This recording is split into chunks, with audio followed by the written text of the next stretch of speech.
Insentif untuk sektor otomotif yang ditunggu pelaku industri dan masyarakat dipastikan tak bakal cair tahun depan. Tidak pemberian insentif bagi sektor otomotif tersebut disampaikan Menko Bidang Perekonomian Erlangga Hartarto.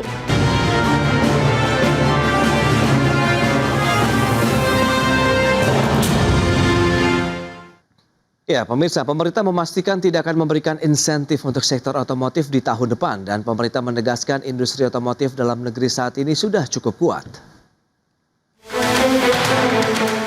Insentif untuk sektor otomotif yang ditunggu pelaku industri dan masyarakat dipastikan tak bakal cair tahun depan. Tidak pemberian insentif bagi sektor otomotif tersebut disampaikan Menko Bidang Perekonomian Erlangga Hartarto. Menurut Erlangga, langkah pemerintah yang tidak memberikan insentif dikarenakan industri otomotif dalam negeri saat ini sudah cukup kuat. Terlebih saat ini penjualan banyak didukung pameran otomotif berskala nasional maupun internasional. Atas dasar tersebut, penjualan otomotif belum dirasa perlu memperoleh dukungan kebijakan fiskal pemerintah melalui insentif. Meski demikian, Erlangga tak memungkiri jika pemerintah tengah mengkaji insentif untuk produk otomotif, namun sejauh ini belum ada keputusan.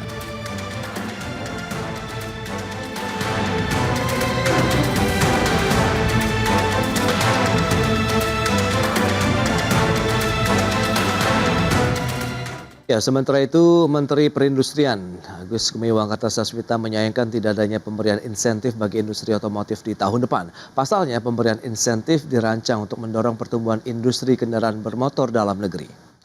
Ya, Menperin menilai keputusan Menko Perekonomian Erlangga Hartarto yang menegaskan tidak ada insentif bagi industri otomotif pada tahun depan sebagai langkah yang terlalu terburu-buru lantaran pihaknya masih melakukan kajian. Langkah tersebut juga berpotensi menghambat geliat sektor manufaktur yang berupaya untuk bangkit. Sendiri belum selesai melakukan kajian, merumuskan insentif untuk otomotif. Baik itu kemungkinan insentif yang diberikan kepada masyarakat untuk memperkuat daya beli atau kepada produsen yang juga sama-sama nanti bisa meningkatkan pasar dari otomotif yang sekarang sedang lesu. Itu kan sekarang sedang dirumuskan oleh kita, dan kalau kita merumuskan kan mudah-mudahan ya lebih precise, lebih detail.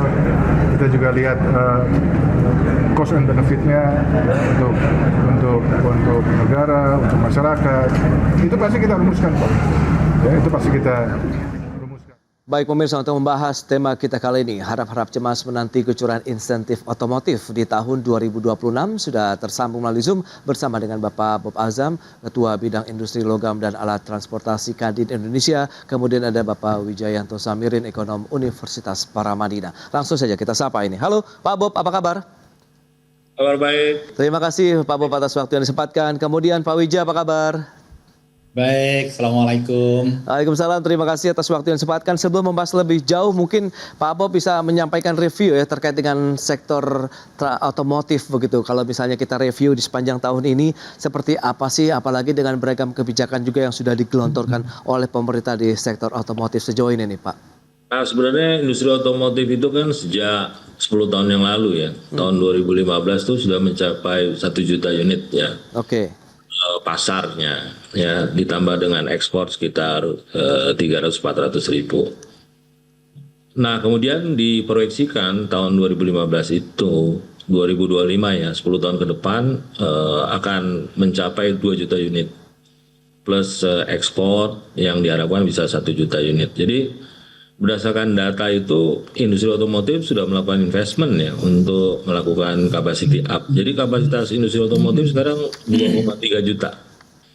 Ya. Oke. Tapi aktualnya sejak COVID ya, industri otomotif itu stagnan ya, tidak tumbuh dan malah 2 tahun terakhirnya turun ya. Oke. Tahun lalu turun 10%, tahun ini turun lagi 10%, jadi sudah turun 20%. Ya, jadi dari 2,3 runningnya 800. Jadi yang dikhawatirkan ini sudah berada di bawah break even point ya. Oke. Nah, kemudian multiplier efeknya ini kan ke pekerja ya. Jumlah pekerjaannya juga pasti akan mengalami efisiensi kalau misalnya hal ini terus terjadi ya. Jadi kita lihat bahwa industri otomotif ini perlu mendapatkan perhatian karena industri ini menyerap tenaga kerja, mempunyai multiplier effect dan ekspor. Ya. Nah, jadi itulah yang menjadi poin penting untuk industri otomotif saat ini untuk mendapatkan perhatian dari pemerintah. Baik, Dan jangan lupa ya, industri otomotif juga industri unggulan kita ya. Oke. Karena di ASEAN ini praktis Indonesia sebagai eksportir ya, selain Thailand ya. Dan menguasai pasar ASEAN, kemudian Timur Tengah dan juga sampai ke Amerika Latin ya.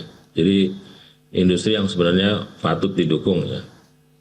Baik, itu dia untuk sektor otomotif yang masih terus mencoba bertahan begitu pasca pandemi COVID-19. Nah, Pak Wija, lantas bagaimana dari sisi ekonomi melihat seberapa besar sih insentif dan kebutuhannya, apakah sesuai dengan dinamika kondisi ekonomi saat ini sehingga perlu ada atau tidak sih sebenarnya insentif bagi sektor otomotif kalau memang tadi ada penyerapan tenaga kerja yang sudah disampaikan oleh Pak Bob cukup besar, kemudian menjadi sektor unggulan juga nih untuk menopang roda ekonomi Indonesia, Pak Wija. Makasih Mas Pras, yang disampaikan Pak Bob saya setuju sekali. Jadi ekspor kita kan didominasi oleh komoditi. Nah ini ada ekspor yang high tech, yang manufacture, yang menurut saya ini harus didorong karena ini tidak hanya masalah nilai strategis tapi juga nilai image ya, persepsi kita.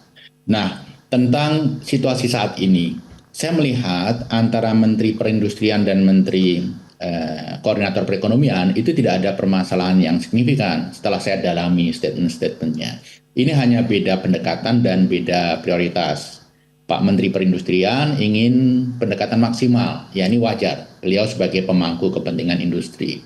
Kemudian Pak Menko, beliau ingin pendekatan yang optimal. Karena pada saat yang bersamaan ada agenda-agenda yang lain juga untuk mendorong berbagai sektor dari mulai program sosial, kemudian program prioritas pemerintah yang lain, kemudian pertanian, yang semuanya membutuhkan atensi, membutuhkan fiskal, sementara fiskalnya terbatas.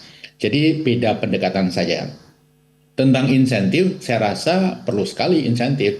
Hanya memang kalau insentifnya itu insentif kepada buyer, ini seperti kita memberikan insentif kepada the have. Apalagi kalau kita memberikan insentif ke mobil listrik. Mereka yang membeli mobil listrik itu kan biasanya bukan mobil kedua, mobil ketiga, mobil keempat, mobil kelima. Jadi insentif itu tetap diperlukan, tetapi dengan pendekatan yang optimum dari sisi fiskal. Saya rasa ada banyak hal yang lebih dibutuhkan oleh industri daripada sekedar dukungan yang sifatnya pendekatan fiskal. Baik.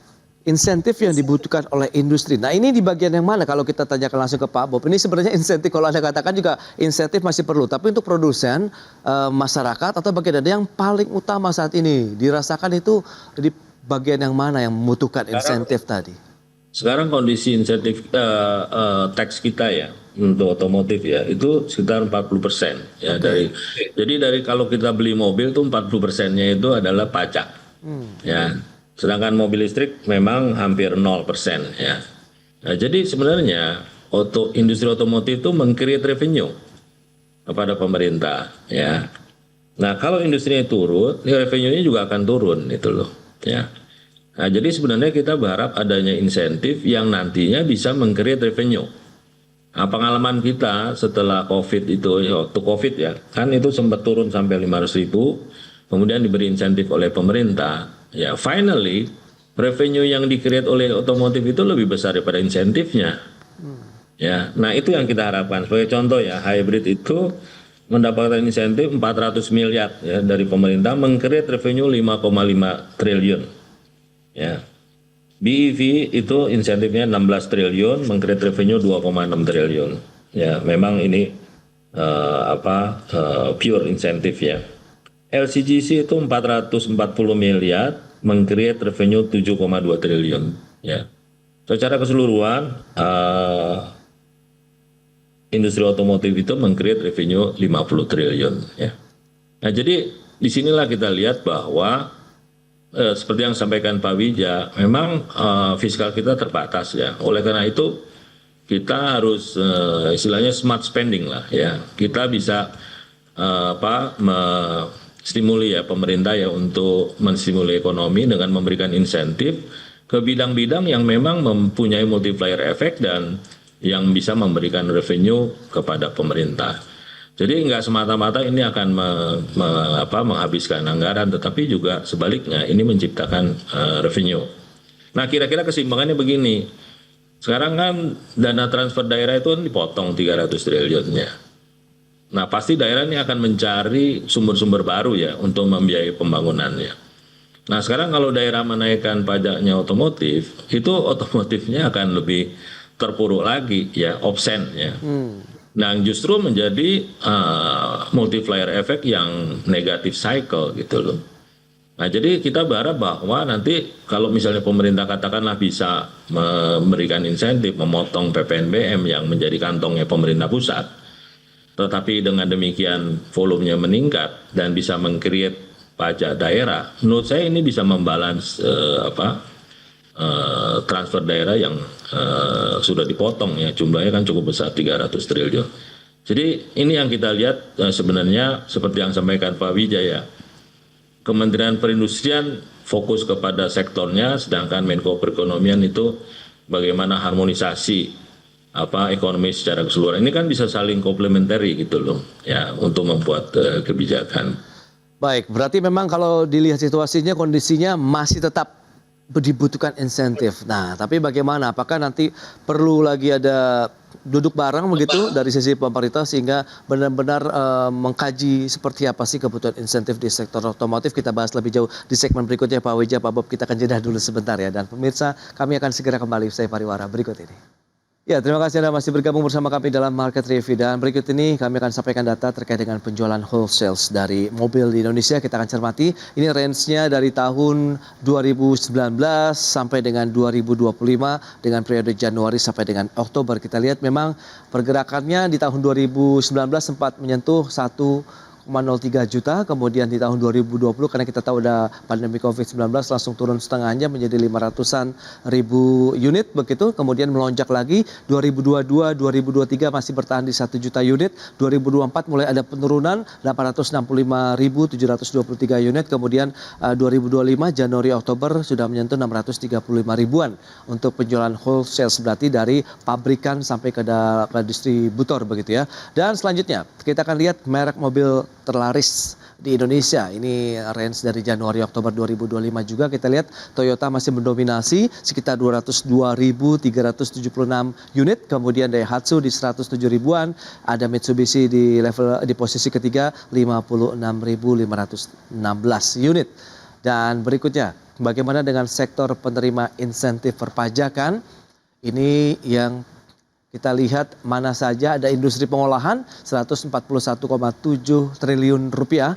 Ini untuk APBN di tahun depan ya 2026 pemirsa. Kemudian ada pertanian, kehutanan dan perikanan 63,8 triliun. Perdagangan 59,3 triliun. Jasa keuangan dan asuransi dan juga transportasi dan pergudangan 43,6 triliun rupiah. Industri pengolahan yang terbesar 141,7 triliun rupiah. Baik, kita akan lanjutkan kembali perbincangan bersama dengan Bapak Bob Azam, kemudian juga Bapak Wijayanto Samirin. Ya, dengan beberapa data tadi yang sudah disampaikan. Nah, Pak Bob, lantas seperti apa sih tantangan terbesar dari sisi produksi otomotif kita ataupun penjualan mobil? Tadi wholesale kita lihat sempat menyentuh angka 1 juta, kemudian cenderung turun dalam beberapa tahun terakhir. Lebih kepada karena daya beli masyarakat kah?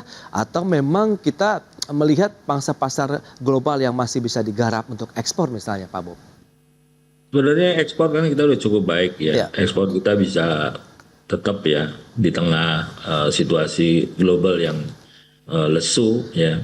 Tetapi yang ingin saya soroti sebenarnya waktu kita proyeksikan otomotif itu mencapai 2 juta unit, itu kan infrastruktur itu dibangun ya oleh pemerintah seperti pelabuhan, kemudian juga pembangkit listrik dan lain sebagainya dengan asumsi 2 juta unit pasar ya.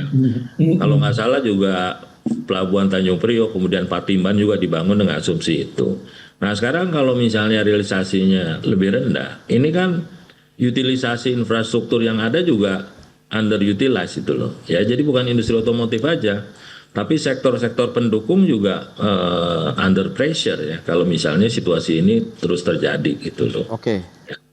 Nah, itu yang juga harus kita pertimbangkan. Dan kemudian juga Sebenarnya kita ada ada analisa ya dari LPMUI yang mengatakan bahwa industri otomotif itu mempunyai elastisitas itu yang cukup baik ya. Jadi kalau dikasih insentif 10% dia akan meng-create 20% itu loh ya. Nah ini juga menurut saya juga harus menjadi pertimbangan ya. Karena dengan demikian itu revenue yang akan diperoleh pemerintah akan lebih baik dan itu proven. Ya setelah COVID itu memang ternyata revenue yang tercipta itu lebih bagus lagi. Kemudian yang terakhir yang harus diperhatikan image. Oke. Ya, selama ini kan di ASEAN itu Indonesia nomor 1, sehingga investasi supply chain itu masuk ke Indonesia. Tetapi ini udah head to head dengan Malaysia nih. Malaysia itu tahun ini mungkin 790.000. Ya, Oke. jadi jangan sampai nanti Malaysia take over, kemudian image-nya Malaysia menjadi negara number one di sektor otomotif. Itu nanti investasi juga akan masuk ke Malaysia, bukan masuk ke Indonesia. Apalagi Malaysia itu kan cukup kuat di industri elektroniknya, termasuk semikonduktor gitu loh. Nah ini juga harus menjadi pertimbangan kita untuk industri otomotif ke depan. Baik, Pak Bob. Nah, bicara mengenai insentif yang perlu disampaikan, ini karena kan juga masih menantikan begitu industri otomotif tahun depan ini ada atau tidak. Nah, Pak Wija, lantas melihat dari analisis Anda begitu, apa ya sih urgensi kalau kita bicara mengenai insentif? Karena kan insentif juga sekarang ada perbedaan mobil konvensional, kemudian yang mobil listrik nih. Pak Wija, silakan. Ya, ada dua hal yang ingin saya sampaikan. Yang pertama, kepastian regulasi. Jadi jangan sampai karena ada perubahan iklim ekonomi, ada pemotongan TKD, kemudian nanti pemerintah daerah itu menggunakan otomotif, penjualan, pajaknya itu sebagai alternatif utama untuk menaikkan penerimaan. Oke. Jadi pemerintah pusat harus bisa memastikan itu tidak terjadi. Kalau ini terjadi, maka ini akan mencederai para investor yang sudah antusias berinvestasi merasa diperlakukan tidak fair. Jadi pemerintah harus melakukan harmonisasi kebijakan di level itu. Yang kedua, saya melihat strategi pemerintah, dual strategi antara pengembangan EV dan pengembangan combustive engine ya, yang non-EV, itu agak timpang. Jadi selama ini prioritas sepertinya digelontorkan dengan berbagai insentif pajak, pembangunan infrastruktur untuk yang EV. Padahal kita harus lihat EV ini menyasar high-end market. Kemudian yang kedua, EV ini juga TKDN-nya rendah sekali. Kalau kita dalami, bisa jadi TKDN-nya itu paling 10%, 20%. Karena banyak yang sebenarnya origin dari komponen itu import, tapi kemudian dianggap dengan administrasi tertentu sebagai local content. Jadi saya melihat memang harus kita imbangkan kebijakan pemerintah tadi. Tidak boleh terlalu pro ke EV. Iya, EV mungkin tahun 2035, 2040 itu the future. Tapi dari sekarang sampai tahun 2040 ini yang non EV itu dari sisi lapangan kerja, dari sisi multiplier effect, dari sisi ekspor itu 80%-nya ini lebih strategik. Jadi perlu ada keseimbangan prioritas begitu. Jangan sampai EV diberi insentif terlalu banyak, padahal dampak kepada ekonomi kita minimal, sementara yang lama, yang non-EV, itu cenderung seperti di nomor 2 kan, padahal sebenarnya disinilah pekerjaan, disinilah multiplier efek ekonomi, disinilah ekspor, itu kita gantungkan. Dan sepakat dengan Pak Bob, kita di ASEAN itu nomor 2 setelah Thailand, kalau kita berbicara ekspor. Dan kita masih jauh di atas Vietnam. Tapi kalau tidak hati-hati, maka Vietnam akan menyusul kita. Oke, Pak Wija. Nah, kalau kita bicara mengenai tindakan afirmatif ataupun komunikasi yang coba disampaikan nih Pak Bob dari industri otomotif ataupun dari Kadin yang bisa mungkin menjembatani begitu. Sejauh mana Pak yang langkah-langkah yang sudah dilakukan bahwa memang insentif ini diperlukan tidak hanya mungkin ya tadi kalau misalnya Pak Wija sampaikan kesetaraan antara mereka yang internal combustion engine kemudian juga dengan EV juga mungkin kalau bisa sama begitu Pak Bob. Bagaimana sih seharusnya? Ya, saya rasa dialog ekonomi, industri sudah banyak kita lakukan ya, baik melalui Kadin, kemudian juga asosiasi otomotif seperti Gaikindo ya. Jadi tinggal nanti bagaimana kita membuat ya long term strateginya kita mau kemana gitu loh ya. Nah kemudian short term policy-nya kita harapkan nanti juga bisa merefleksikan long term strateginya. Jadi jangan sampai short term kontraproduktif dengan long term strateginya gitu loh. Termasuk juga policy bahan bakarnya. Oke. Nah, kita kan ingin mengintroduce biofuel gitu loh ya. Biosolar kita sudah sukses ya dengan B20, B30, bahkan sekarang mau B50. Itu sebenarnya di luar standar internasional. Standar internasional tuh B7. Tapi Indonesia sukses mengintroduce B30, B40 atas dukungan pabrikan juga gitu loh ya. Dan ini juga bisa menggerakkan sektor hulunya yaitu di pertanian. Nah, kalau kita sukses juga mengintroduce bioetanol yang bisa menggerakkan sektor pertanian kita, ini akan lebih baik lagi ya, karena bisa mendongkrak pendapatan petani di sektor hulunya yang seperti jagung, kemudian juga singkong, kemudian juga tebu ya, dan bahkan ke depan kita juga bisa mengembangkan second generation ya waste to energy. Jadi bioetanol itu bukan diperoleh dari bahan-bahan pangan, tetapi juga bahan-bahan yang non pangan ya, seperti jerami, rumput dan lain sebagainya. Nah, jadi kita sih berharap ke depan industri otomotif ini bisa hand in hand ya dengan industri energi, terutama yang menggunakan resource energi dalam negeri dan bisa mengurangi import, sehingga ada dual positive cycle ya dari otomotif.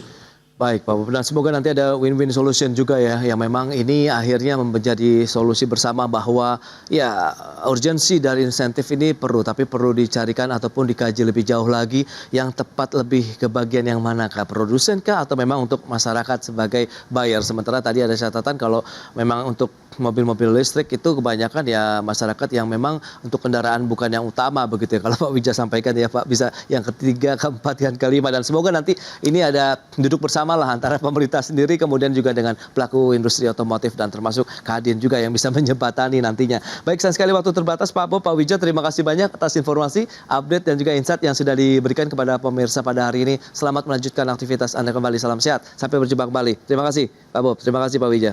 Terima kasih. Terima kasih, sama-sama. Pak Wija, terima kasih Pak. Baik pemirsa, 1 jam sudah saya menemani Anda dalam Market Review dan perbaharui terus informasi Anda hanya di IDX Channel, your trustworthy and comprehensive investment reference. Karena urusan masa depan harus ke depan, aku investor saham. Saya Prasetyo Wibowo beserta seluruh kerabat kerja yang bertugas pamit undur diri. Terima kasih dan sampai jumpa.